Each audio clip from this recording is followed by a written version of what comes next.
I want you to try something for a second. Just picture a pure white background in your head. Like a completely blank canvas. Yeah, exactly. Total blinding blankness. Now, right in the dead center of all that white space, just put a single tiny red dot. Okay, got it. So that dot represents one fragile human being. Yeah. It's you. It's me. Now, I want you to draw this thick black arrow pointing from that tiny red dot straight out into an endless dark void. That's a pretty intense visual right off the bat. Right. But the question we are really wrestling with in this deep dive is who exactly is on the receiving end of that arrow? Like, is anyone actually listening, or are we just screaming into a vacuum? Honestly, it's arguably the most ancient question in human history. Yeah. And, you know, it hasn't lost a single ounce of its urgency today. Oh, totally. If anything, our modern world makes it even more bizarre. Because look at how we live now. We are so hyper-modern, so ruthlessly empirical. We really are. We rely on data for everything. Exactly. Like if you feel a spike of anxiety today, you don't typically drop to your knees. You go to therapy or, you take a beta blocker. Right. Or if you want to talk to someone across the world, you just pull out a smartphone. You don't try telepathy. Yeah. We have global supply chains, mRNA vaccines, nuclear weapons. We completely operate under this assumption that we've outgrown all those primitive rituals. You think we're totally self-sufficient now? We do. But here is the massive counterintuitive reality check. A huge portion of the global population still drops to its knees, closes its eyes, and speaks into the dark every single day. It's a complete paradox. And that's exactly what we're going to unpack today. We're doing a deep dive into the research compiled by Philip Yancey in his book, Prayer. Does it make any difference? And we are not just talking about theology here. No, not at all. He spent years deconstructing the sociology, the medical double-blind studies, and the actual geopolitical history of this practice. Which is awesome, because just to set some ground rules for you listening, we are not here to preach at you. Definitely not. We are avoiding all the dense religious jargon. Yeah, we're just trying to understand the why and the how. Like, why do humans use our highly evolved prefrontal cortexes to do something that looks so irrational? And before we get too deep into the history part, I think we really need a quick disclaimer. Oh yeah, good point. Go for it. So we are going to be touching on some pretty heavy politically charged historical events today. Things like the collapse of the Soviet Union, the Berlin Wall, South African apartheid. Huge global shifts. Right. And Yancey's work looks at how collective prayer intersected with these moments. But we want to be super clear with you. We are examining this strictly through a sociological lens. Yeah, we are not taking political sides here. Exactly. We're not endorsing specific regimes or religious views. We're just impartially reporting on the data and the human behavioral patterns presented in the source material. Period. Okay, so let's jump right into the behavioral data, because the numbers here completely shatter this illusion that we live in a totally secular world. They really do.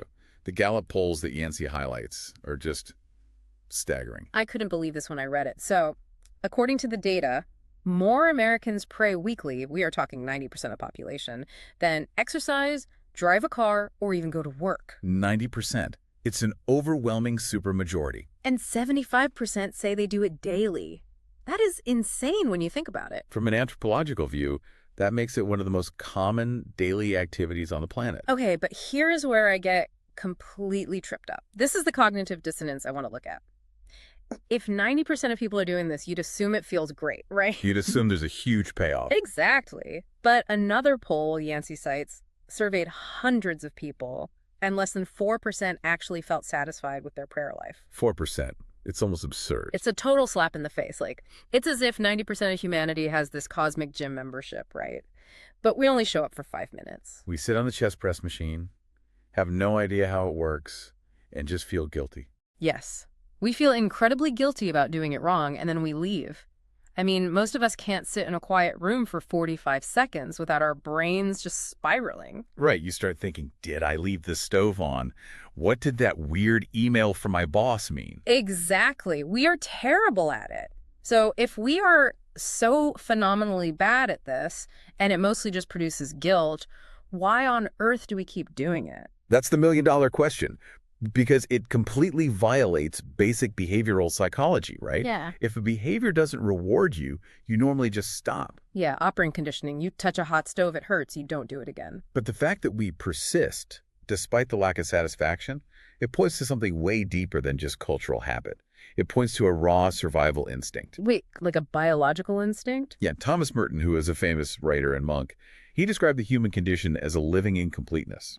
Like, we are fundamentally a gap. That's a wild way to phrase it. It is, but it makes sense. We have this emptiness that is almost genetically wired to search for a will higher than our own. So you're saying it's literally like hunger or thirst? Precisely. Think about it. If you are dying of thirst, it doesn't matter if the only water available is muddy and gross. You will still try to drink it. Because your biology literally demands it. Right. Yancey argues this spiritual thirst works the exact same way. It's a subconscious acknowledgement of our own absolute fragility. So we realize we aren't the masters of the universe, and that terrifies us, so we reach out. It's like trying to flex a phantom limb. That's a great analogy. It aches when we ignore it. Okay, but let me challenge that. If it's this hardwired instinct, what happens when a society literally tries to surgically remove it? Because we have historical examples of that. We do. And the results are fascinating. Let's look at the Soviet era. Right, militant atheism. Exactly. You had a government that aggressively enforced materialism. They shut down like 98% of the churches. They literally turned cathedrals into museums of atheism. Yeah, Lenin explicitly said electricity would replace God. The whole idea was that tractors and logic would create a utopia where nobody needed the crutch of religion anymore. But did the human wiring actually change? Not at all. The state couldn't eradicate the instinct. They just had to hijack it. This part blew my mind. They just swapped out the deity. Exactly. The Soviet government actively told citizens to create these things called the red corner in their homes. Right. Instead of centuries-old Christian icons, you were supposed to hang up portraits of Vladimir Lenin. And it wasn't just decorative. It was a functional replacement. Yeah. In the 1950s, Pravda, the official state newspaper, actually published advice for factory workers on this. Oh, I have the quote right here. It's terrifyingly direct.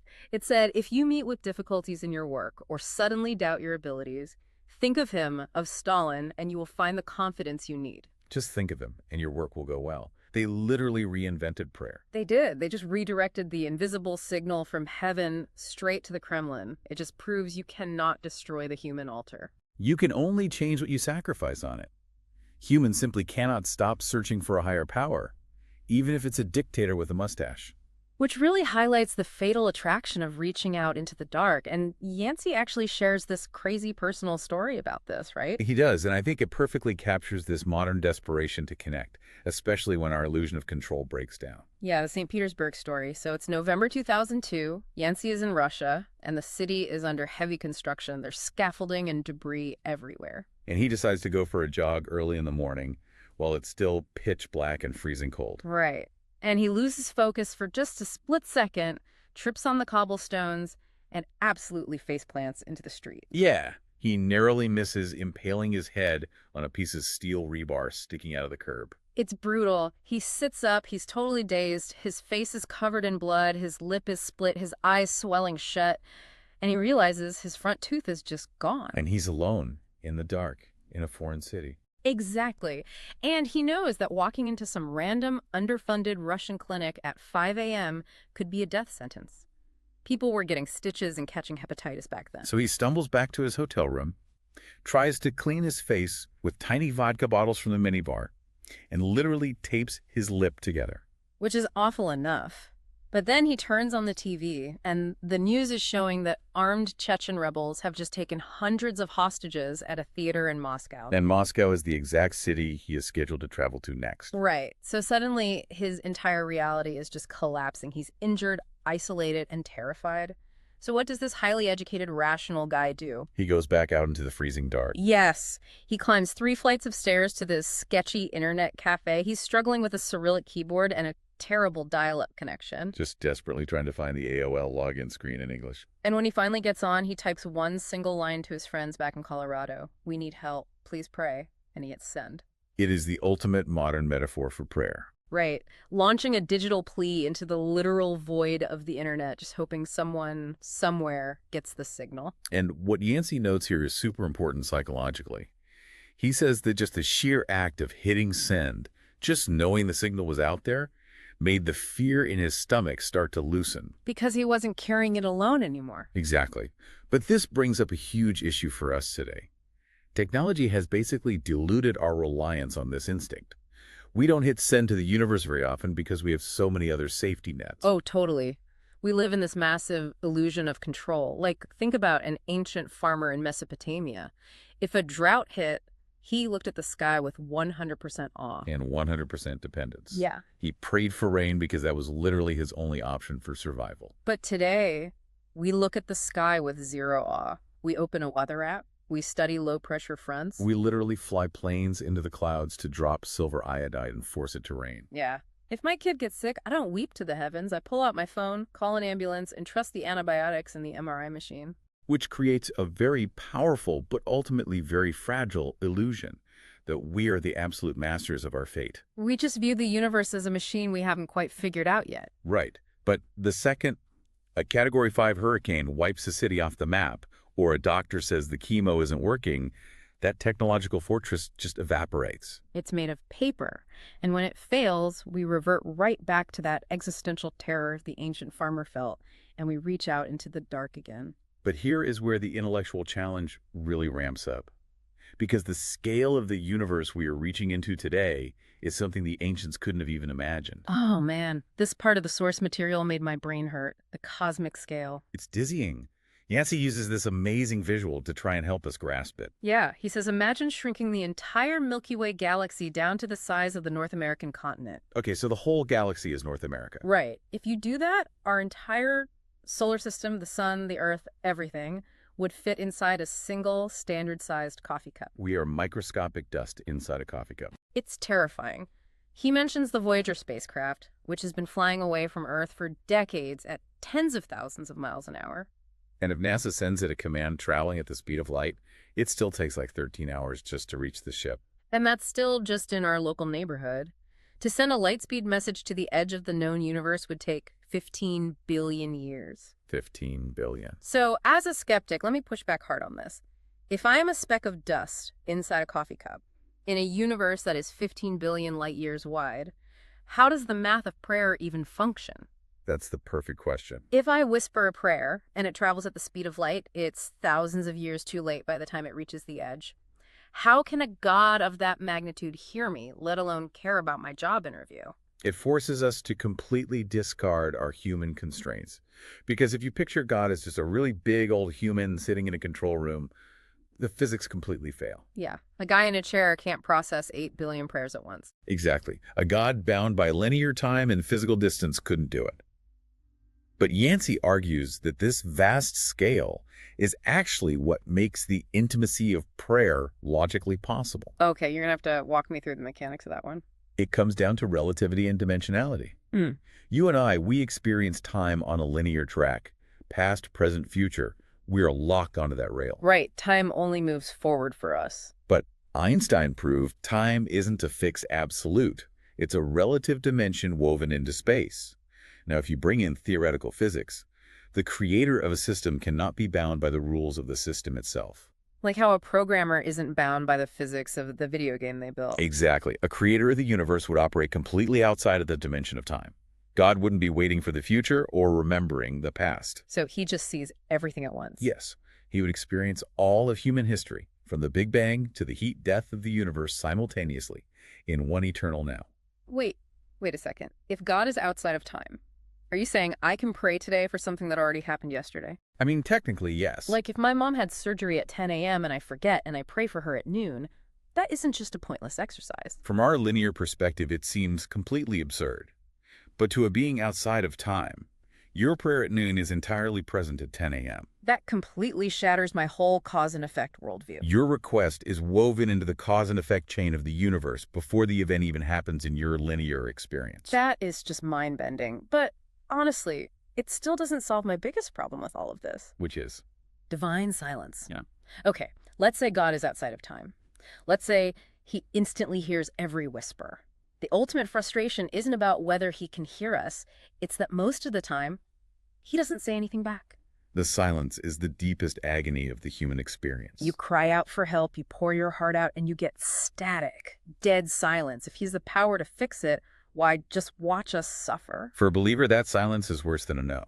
You can rationalize a no, but silence feels like you're just being ignored by the cosmos. So how does Yancey explain it? Is it just some cruel test of faith? He offers a much deeper mechanism than just a test. He argues this silence is rooted in the most terrifying gift we've ever been given: absolute free will. Explain that. Because if I love my kid and they're about to touch a hot stove, I don't respect their free will. I grab their arm. I use brute force. True, but a relationship with the divine isn't just about preventing immediate physical harm. It's about cultivating a free partner. Okay. Think about the alternative. What if God answered every single prayer instantly and visibly? You ask for money, a bag of cash appears. You pray for healing, a glowing light cures the cancer. Well, it would definitely prove he exists. It would. Huh. But what would it turn him into? A cosmic vending machine.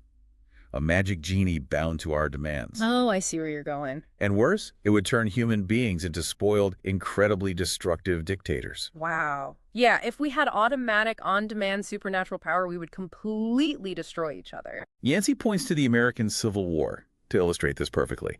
You had two massive armies, both totally convinced God was on their side, both praying fervently to win. And if God just granted the requests of whoever prayed the hardest? The Confederate Army, led by generals like Robert E. Lee, who were famously devout, might have won. We would weaponize prayer instantly. We would use it to bankrupt rivals, win sports games, smite political enemies. It would just be pure ego. Exactly. So the silence, the delay, the mystery. It's a necessary buffer. It prevents us from treating the Creator as just a tool for our own utility. It forces us to ask if we want to be controlled automatons or true partners. Right. Genuine relationship requires space, trust, and navigating silence. God refuses to use overwhelming force to compel our submission. But a real relationship also means you don't have to be polite all the time. And this was a huge aha moment for me in the sources, the psychology of how we're actually supposed to communicate. Oh, the wrestling concept. Yes. Yancey brings up the biblical story of Jacob physically wrestling with an angel all night in the dirt. It's a violent, exhausting physical struggle. Yeah. Jacob literally gets his hip dislocated, but he refuses to let go until he gets a blessing. This flipped my entire understanding of prayer. Most people fail at it because their prayers are way too sanitized. They put on the fake church voice. Exactly. Oh, Lord, grant me patience. But really, they are furious. And the source notes that God prefers raw honesty, anger, and bargaining over fake, polite reverence. E.M. Bounds, who wrote a lot about this, said prayer at its highest form assumes the attitude of a wrestler. It's not passive, it's confrontational. God actually wants you to be angry. He desires authenticity. If you are angry at the universe, bring the anger. If you feel betrayed, voice it. It's like therapy, but on a cosmic scale. You have to bring your messy, traumatized self, not your polite avatar. Exactly. And speaking of bringing your physical self, this is where the deep dive takes a fascinating pivot from theology straight into biology. Oh, I was waiting for this, the biology of belief. Because as a skeptic, when people talk about prayer healing the sick, my brain immediately screams, snake oil salesman. Naturally. But Yancey brings hard empirical data here. We weren't talking about warm fuzzies. We are talking about peer-reviewed medical journals. Let's get into the methodology, because you have to prove this isn't just the placebo effect. Look at the studies from Dr. Harold Koenig at Duke, or that famous San Francisco hospital study. The San Francisco study is a perfect example. They used strict double-blind protocols on nearly 400 heart attack patients. And just to clarify, double-blind means the patients had no idea if they were being prayed for, and neither did the doctors, right? Correct. So the placebo effect is theoretically impossible. You can't heal faster just because you think you're being prayed for, because you don't know. And the people praying didn't even know the patients personally. Right. They were just given first names and a diagnosis. Yeah. Totally anonymous. So what were the actual results? Because if this is real, it totally upends modern medicine. The statistical differences were wild. The group that received prayer had significantly fewer complications, fewer cases of congestive heart failure, fewer antibiotics needed. Wait, really? Yeah, and remarkably, none of the prayed-for group had to be put on mechanical life support, whereas several in the control group did. Yancey also cites data showing regular churchgoers have a 25% reduction in overall mortality. They literally live longer. 25% is a massive statistical anomaly. But let me play devil's advocate. Is that causal or just correlative? Like, don't churchgoers just have better social safety nets? Maybe they drink less and have friends who check on them? That's the exact scrutiny the researchers applied. And while lifestyle definitely plays a role, researchers like Dr. Koenig found that even controlling for all those variables, a significant physiological advantage remains. So how does the medical community explain it without calling it magic? They view it through psychoneuroimmunology. Okay, we need to unpack that term immediately. It's basically the study of how your psychological state interacts with your nervous and immune systems, the brain-body connection. Right, like how chronic stress literally kills you. Exactly. Feelings of fear, hostility, and helpless anxiety keep your body in a constant state of sympathetic nervous system arousal. Fight or flight. Pumping out cortisol, spiking your blood pressure, destroying your immune system. Yes. Now look at the mechanics of prayer. When someone genuinely engages in it, when they shift focus away from their ego, align with a divine order, and experience deep gratitude and surrender. The parasympathetic nervous system kicks in. The vagus nerve gets stimulated. Exactly. The body biologically responds to that spiritual posture. Endorphins flood the system. Cortisol drops. The immune system is physically strengthened. So giving up control physically repairs the cellular damage caused by the stress of trying to maintain control. That is beautiful. It's a biological truth. We are wired for this connection, and when we do it, our bodies revert closer to their optimal design. Okay, but Yancey scales this up in a way that is just, wow. If this mechanism can heal a single biological body, can it heal a body politic? Can it alter history? This brings us to the unseen arsenal, the macro application of surrender. Remember earlier we mentioned Stalin. He once arrogantly sneered at the Yalta Conference, "How many divisions has the Pope?" Because to a dictator, true power is only tanks and artillery. Right. But history delivered a fatal answer to that philosophy.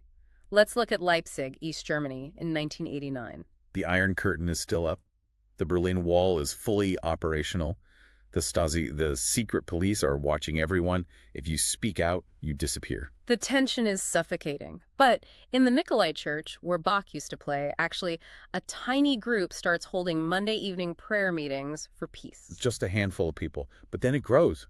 10,000, 30,000, then 50,000. And eventually, hundreds of thousands of ordinary citizens are marching through Leipzig, holding candles, totally silent, just praying. And Erich Honecker, the East German leader, had heavily armed police waiting, snipers on the roofs, hospitals cleared for mass casualties. They were ready for a bloodbath. They were ready for a riot. But how do you shoot 500,000 people who aren't throwing rocks but are just holding candles and praying? You can't. Stasi officers later admitted they planned for everything except candles and prayers. That quiet civil disobedience completely shattered the state's authority. The Berlin Wall fell weeks later without a single bullet fired in Leipzig. We saw the exact same thing in Romania. Pastor Laszlo Tokes preached against the communist regime, and the secret police came to evict him. But a human chain formed around his church. The military arrives. A massacre is literally imminent. And in that hyper-volatile moment, a local pastor steps between the guns and the people and just says, "Let us pray." And thousands of angry, terrified people just drop to their knees in the street and recite the Lord's Prayer. That mass kneeling completely short-circuits the primate dominance hierarchy. It diffuses human violence instantly. And Romania's iron-fisted government collapsed days later. You win by surrendering. Yancey also points to South Africa during the end of apartheid. Everyone expected an apocalyptic bloodbath there. The anger was just too deep.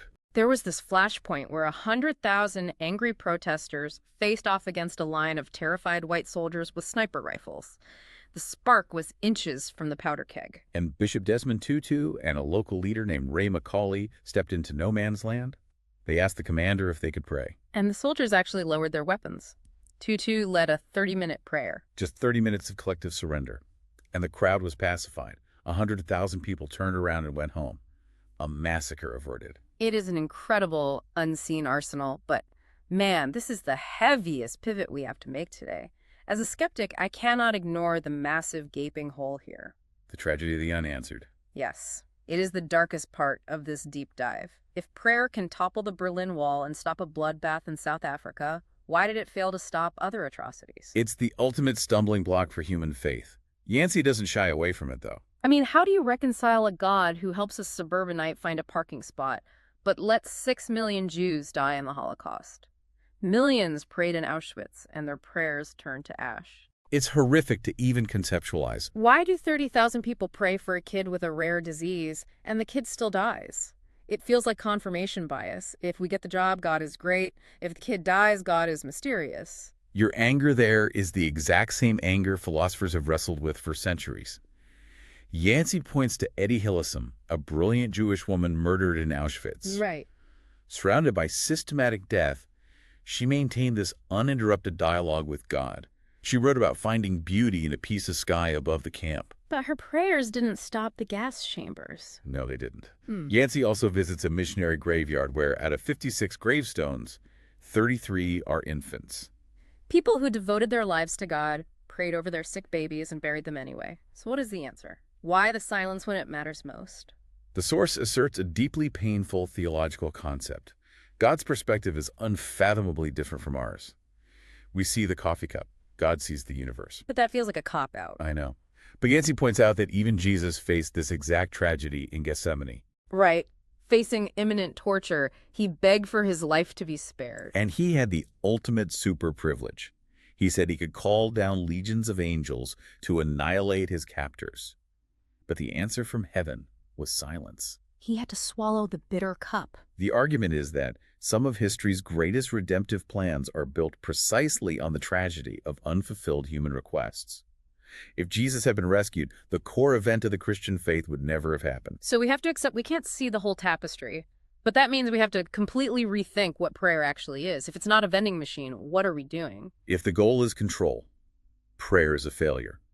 Yancey introduces double agency. It means moving from a consumer of miracles to a partner in history. Let's unpack that, because it touches on a huge paradox. Does God actually change his mind when we pray? Classical theology says God is unchanging. But the texts are full of humans pleading and God seemingly changing his plans. It seems contradictory, but Yancey resolves it through relationship. Oh, sweet. God's unchanging nature is love and justice.